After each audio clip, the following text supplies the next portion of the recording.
as of this recording, the virus, their cerveza, I call it their cerveza, their cerveza disease, cerveza flu. The cerveza flu is affecting a lot of people around the world, and Yes. I just did an episode this week about how the coronavirus is actually affecting our industry, and we've lost.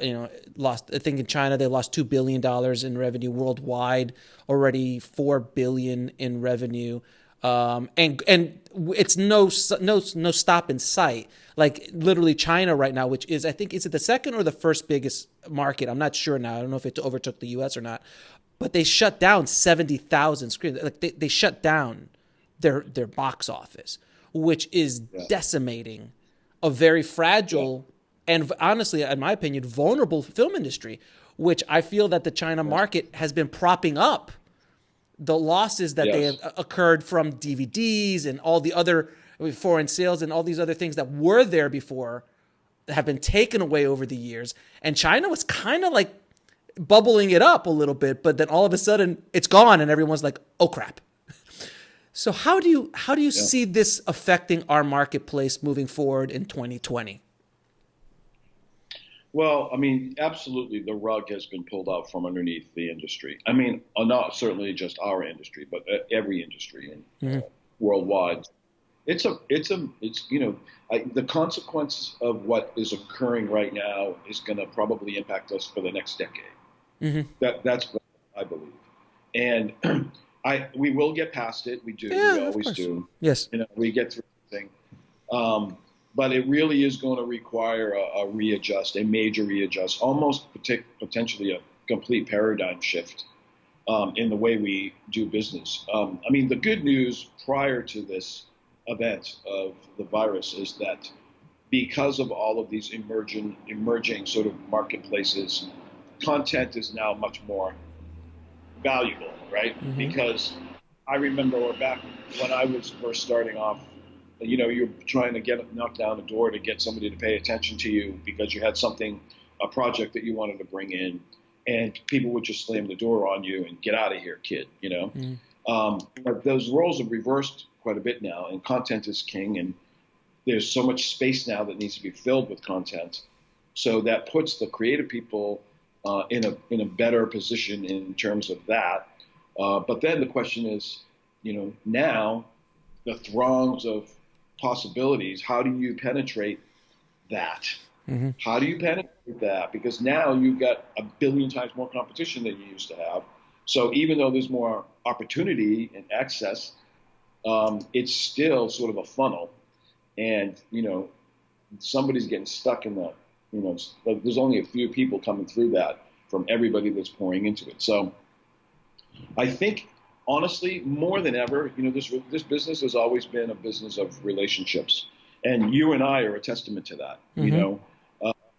And not just you and I, but all of the people that you and I have in common in our circle. Mm-hmm. That we all see each other at all the events in our little kind of clan, right? Right. Well, that's the core of the independent film world, at least here in LA. And I think that, especially somebody new, they have to really focus on building those internal relationships and finding the good guys, right? Because there's a lot of not good guys Mm-hmm. out there. By being able to identify those people and stay with them and work hard to make sure that they nurture and maintain those relationships over a long period of time, because this is the long game. This whole industry is about playing the long game. So if anybody's in it for a quick anything, it's a quick buck, or they want to get famous, quickly, or they want to win an Oscar in the first film, that's not the mindset. It just isn't. You and I see that every day. That can't be the mindset. There's nothing wrong with having that kind of ambition and dream, but you also have to have your feet in reality and grounded. And I think that as long as people stay close to people like us who are in it for the right reasons and have all of the right intentions. And like you said earlier, I'm a straight shooter. I tell people things they don't want to hear every single day. Yes. And you know what? And I'm proud of that because I know that they're going, oh, harsh, But at the end of the day, I'm doing it because I haven't got time for BS. I just don't. I got 12 films in production. Just came out of principal photography. I got a million things going on right now. So the last thing I have time for is to babysit for somebody, right?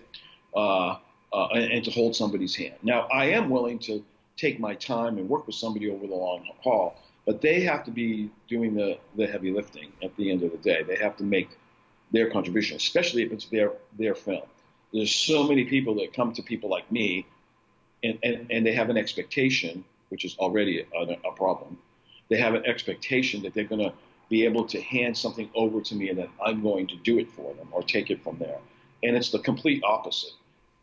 I will help empower them to do it themselves, and give them the tools and the resources and the knowledge and the information and whatever it is that they need for that. But I don't work for them, and they don't work for me. Right. That's what a collaboration is. So as far as the global market is concerned, I really think it's kind of a wait and see. I think we got to kind of wait and see how this thing flushes out. For example, South by Southwest being canceled was a major, major, major blow. We're talking about $365 million in revenue. The potential is just wiped. And I'm working with a couple of organizations that I'm affiliated with to try to help potentially screen some of these filmmakers' films that would have gone there here in LA, so that at least kind of give them a little bit of a leg up, because I know that these filmmakers must be crushed. I mean, can you imagine spending your whole, I got into South by, my film got into South, and then all of a sudden it's canceled because of a virus scare. I can't even imagine. I can't either. It's got to be gut wrenching. And, it could be, for some people, it could be an insurmountable problem, something that they may never recover from, because they might have all their eggs in that one basket, which is another conversation. Yeah. But so that's why I'm saying we're going to try to at least do something. I don't know yet. We got a couple of organizations that I belong to. I'm on the board of directors at New Filmmakers Los Angeles. We're talking about partnering with some other groups here in LA, and combining our resources in terms of theaters and space, and being able to get some of these films shown, at least here in LA, for audiences, despite the fact that they're not going to be able to compete in the festival. Yeah, and I know RB, our mutual friend RB Botto from Stage 32, he's trying to do something as well to help those filmmakers as well. They'll be one of those partners that we'll be working with. Yeah, it's devastating. It's devastating.